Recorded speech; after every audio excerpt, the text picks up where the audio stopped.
Okay guys, hello, we're going to do lesson 17.2 today, which is all about determining the slope and the y-intercept.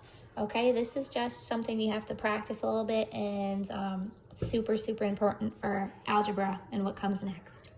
Okay, so if you didn't already know, I am changing the classwork slightly. Instead of giving you guys classwork to do in addition to homework, this is all you're going to be responsible for doing.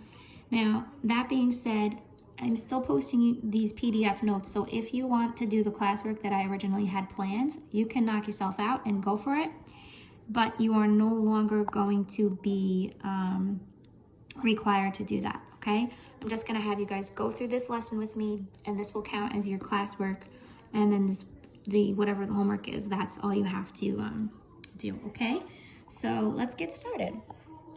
So first things first, investigating slope and y-intercept. The graph of every non-vertical line crosses the y-axis at some point. Non-vertical meaning it's diagonal or horizontal. If it's vertical like this, straight up and down, it's not going to cross the y-axis. So the y-intercept is the y-coordinate of the point where the graph intersects the y-axis. So to find the y-intercept, all you need to do is look at your line and see where it hits the y-axis, okay? So whatever that point is on your y-axis, that is your y-intercept. So in this case, the y-intercept is 4 because the line hits the y-axis at 4. It makes sense, but the x-coordinate's always going to be 0. The reason why is because, well, if the y-intercept is where the line crosses the y-axis, then that's always at the value of x equals 0, okay? So from a graph, to find your y-intercept, it's so easy. You just see where your line hits the y-axis. Now, one thing I've been noticing looking at you guys' homework is that we are not all looking at our lines from left to right, okay? So when you're finding the slope, which we're going to do in a second, we need to be looking from left to right, because if you're looking from right to left, you might be looking at your line going up. So we have to be consistent and always look from left to right so that we can always have a way to determine whether the line's going up or down. So from the left to the right, you can see that this line is going down. So I should have, when I calculate it, a negative slope, okay? So from a graph, we've already learned how to find the slope, but just to review, I'm going to quickly help you out here. We're going to use, you can do rise over run, of course. If I'm starting here, I have to go down 2, and then over 1, 2, 3. Down 2 over 3 would translate into a negative 2 over 3 slope. Now, just to review how to find this from the 2 points, because that's what we're going to be doing today, we use the change in y over the change in x, or y2 minus y1 over x2 minus x1. So if I've got those 2 points, I'm going to rewrite them up here just because I have room. Negative 3, 6, and 0, 4. This is point 1. This is point 2. So this is x1, y1, and this is x2, y2. So when I plug this all in, I get y2 minus y1, so that's 4 minus 6, over x2 minus x1, which is 0 minus negative 3. Double negative is going to turn into a positive. 4 minus 6 is negative 2, over 0 plus 3 is 3. So I end up with the same slope either way, okay? So let's see if we can apply this to a table of values. We're going to learn how to find the slope and the y-intercept from a table of values next, okay? Before that, we're going to talk a little bit about the equation of a line. So as I've already told you, the equation of a line is given by y equals mx plus b. M is our slope, which we've learned how to find from the graph. We've also learned how to find it from tables. We can either use a rise over the run, or we can use the change in the y over the change in the x, or your y2 minus y1 over x2 minus x1 formula. Your y-intercept is represented by this b here, and as we've already just discussed, that's from a graph. That's where your line crosses the y-axis. And if you don't have a graph to look at, the other way you can find that value is by seeing where x is equal to 0. So one thing I also want to just note before I forget is b is where we begin. Okay, it's just a silly little thing to remember. B is where we begin, because when we graph the lines, we start at the y-intercept, which is what we guys already did. So the B is where you begin is also something to remember about the y-intercept. So since we already know that a linear relationship has a constant rate of change, what we can do is we can find the rate of change from these tables and then use that rate of change to figure out what the y-intercept is. So as you can see, I've already told you that the y-intercept is where x is 0, but in neither of these tables do you see a spot where x is 0. So what you have to do is figure out your rate of change and then use your rate of change to go backwards to figure out what it would be if x was 0.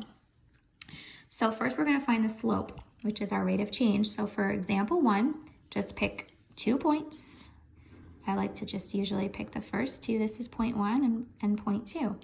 So this is going to be x1, y1, x2, y2, but I'm also going to write it out. So this is 2, 22, and 4, 32. So again, I'm all blurry here. So this is x1, y1, x2, y2. So to find the slope, I'm using y2 minus y1 over x2 minus x1. So that's 32 minus 22 up top.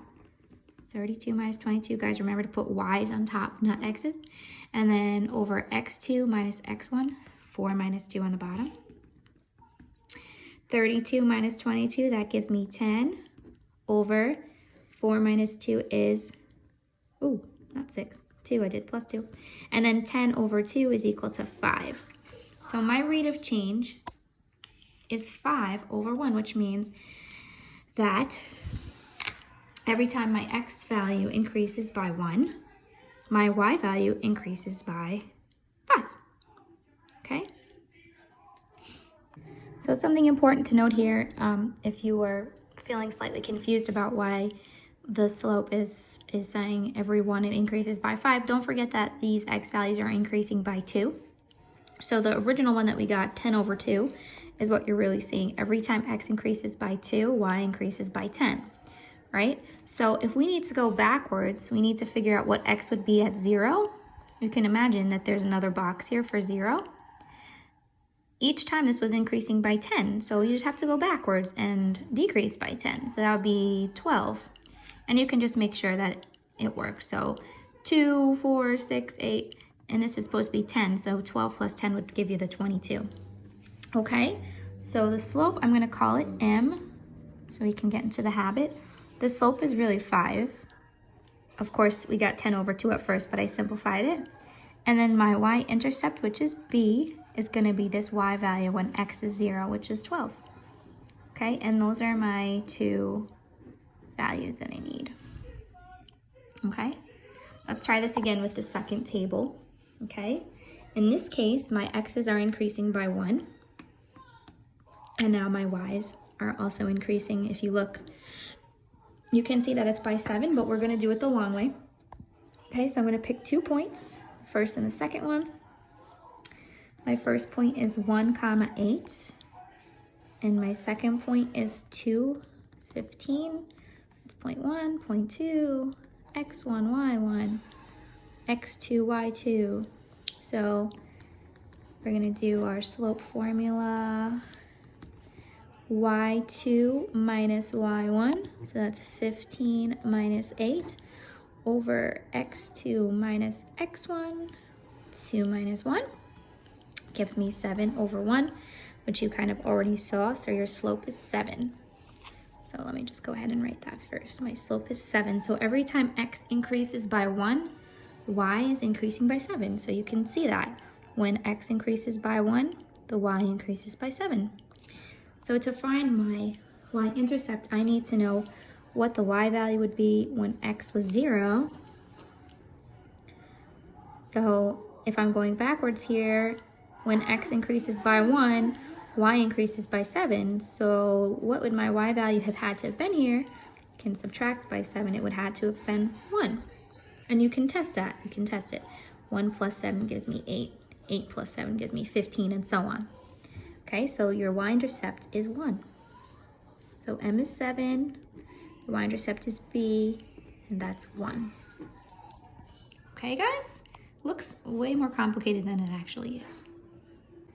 And so I did something slightly different this time.